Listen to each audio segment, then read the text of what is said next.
नमस्कार, जुड़ चुके हैं दी अर्थ न्यूज़ के साथ और मैं आपके साथ रोमी केरनी। और जम्मू कश्मीर की बात करें तो बदलते जम्मू कश्मीर की बात हर मंच से की जा रही है, पर एक सवाल ये भी है कि अगर जम्मू कश्मीर बदल रहा है, यहाँ की तस्वीर बदल रही है, तो जिस तरीके से सिविलियन किलिंग्स हो रही हैं उसके लिए कौन जिम्मेदार है। लगातार जो है पाकिस्तान जो है उसके ऊपर से पर्दाफाश भी होता रहा है, पर अब एक कड़ा कदम उठाने का जो प्रयास है वो एडमिनिस्ट्रेशन की तरफ से किस तरीके से रहेगा, वो भी एक सवाल है। हमारे साथ इस समय XMLC है रमेश अरोड़ा जी, इनसे बातचीत करेंगे। सर, सबसे पहले मेरा वही सवाल है कि जो सिविलियन किलिंग्स हो रही हैं, जम्मू कश्मीर की बदलती तस्वीर की बात हर मंच से हो रही है, पर जिस तरीके से जो किलिंग्स हो रही है 40 घंटे के भीतर 5 किलिंग्स होना एक सवालिया निशान खड़ा कर रही है कि क्या ये जम्मू कश्मीर की बदलती तस्वीर है। आपका स्वागत है।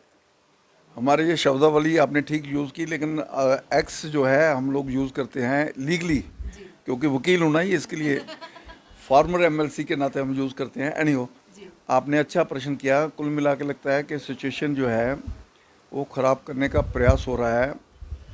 अब मैं ये नहीं कहूँगा कि हर बात के लिए हम लोग पाकिस्तान को ही दोषी दें, लेकिन पाकिस्तान इसमें मेजर फैक्टर है ही, क्योंकि अब पाकिस्तान को सपोर्ट ये पोस्टर पाकिस्तान और कुछ फ्रस्ट्रेटेड एलिमेंट जो कामयाब नहीं हो पाए इतने सालों में, वो ये मैसेज देना चाहते हैं कि जैसे महबूबा जी ने स्टेटमेंट दिया कि तालिबान वहाँ आगे हैं और यहाँ ख़तरा बढ़ गया है, यहाँ के लोगों को मिलिटेंसी बढ़ेगी।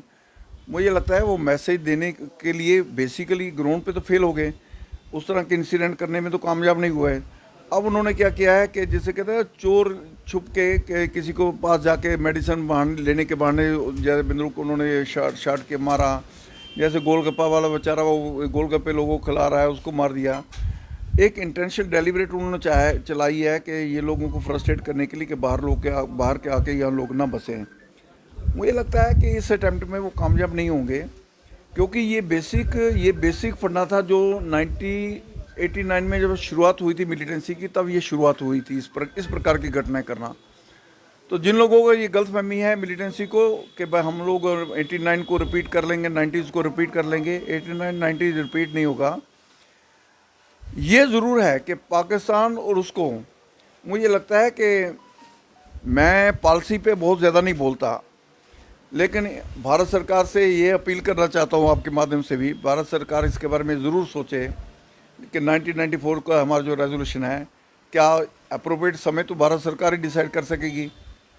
तो फॉरेन अफेयर्स उसको जो डील करते हैं वो लोग इसको वर्कआउट करें। मैं सजेस्ट कर सकता हूँ कि इट इज़ अप्रोप्रिएट टाइम जब हमें पाकिस्तान PO के वापस लेने के लिए 1994 का पार्लियामेंट्री रेजोल्यूशन को इम्प्लीमेंट करना चाहिए।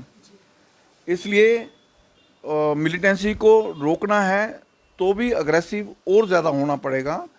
अग्रेसिव होना भी एक डिफेंस है, और मुझे लगता है कि खाली डिफेंस होकर देखते रहना वो ज़रूरी नहीं। इस समय अग्रेसिव एटीट्यूड जो भारत सरकार के लगभग काफ़ी विषय पर रखा ही है, लेकिन और अग्रेसिव होने की ज़रूरत है। मेरा एक और सवाल है कि जिस तरीके से PDP की बात करें तो कल 2 स्टेटमेंट्स जो हैं उनकी तरफ से सामने आई। कश्मीर से सामने आया कि LG जो साहब हैं उन्हें अपना इस्तीफ़ा दे देना चाहिए, और जम्मू से स्टेटमेंट सामने आया कि पाकिस्तान से बातचीत करनी चाहिए और बातचीत जो है हल है। कहीं ना कहीं बार बार पाकिस्तान को अपनी नाकामियाँ छुपाने के लिए जो है दोष देने की जो बात है वो नहीं करनी चाहिए। बहन मेरी, बड़ा अच्छा इंटेलिजेंट क्वेश्चन है। मुझे आप याद करिए कि पहले दिन जब हमारी सरकार बनी कोलिशन गवर्नमेंट, मुफ्ती साहब ने ये लफ्ज़ कहे थे कि ये कोलिशन की जीत जो हुई है ये हुर्रियत और पाकिस्तान की सपोर्ट से इलेक्शन हो पाई, तब ये सारी हमारी कोलिशन गवर्नमेंट बनी है, और उनकी मैं धन्यवाद करता हूँ।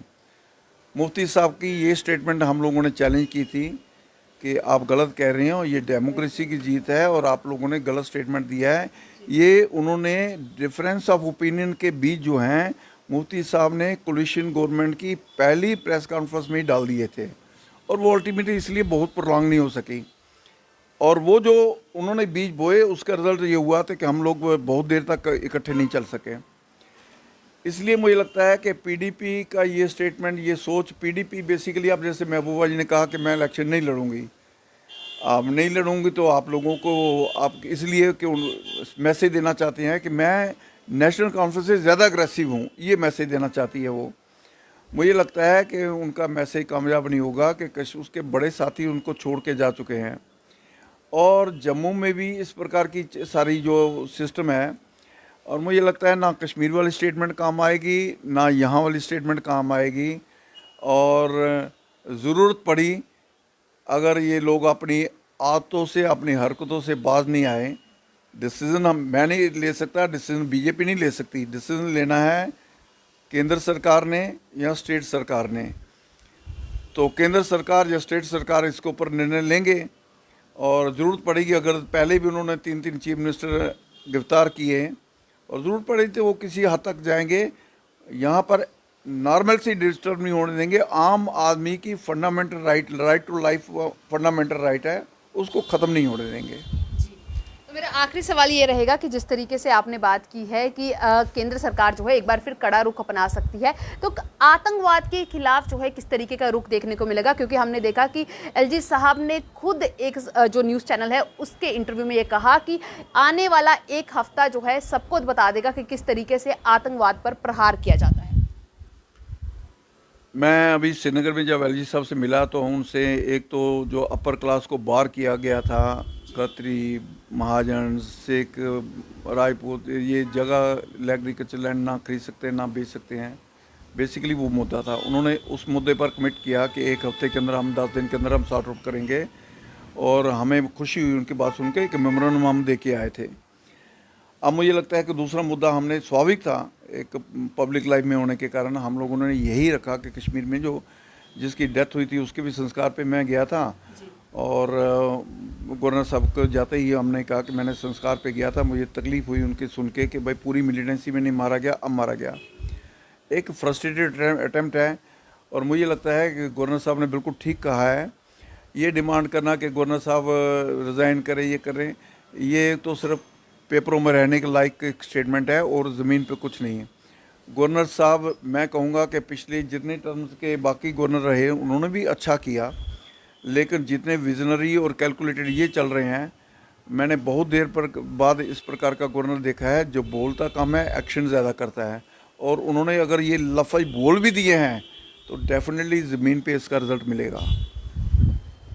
तो ये थे हमारे साथ पूर्व एमएलसी रमेश अरोड़ा जी, जिन्होंने साफ तौर पर कहा है कि अगर गवर्नर साहब की ये स्टेटमेंट आई है तो डेफिनेटली ज़मीनी स्तर पर जो है ये कार्य होते हुए नजर आएंगे। उम्मीद यही की जा रही है कि जल्द ही आतंकवाद पर एक कड़ा प्रहार होगा, क्योंकि लगातार जो है सिविलियन किलिंग्स जो है कश्मीर के अंदर कई सवालिया निशान खड़े कर रही हैं।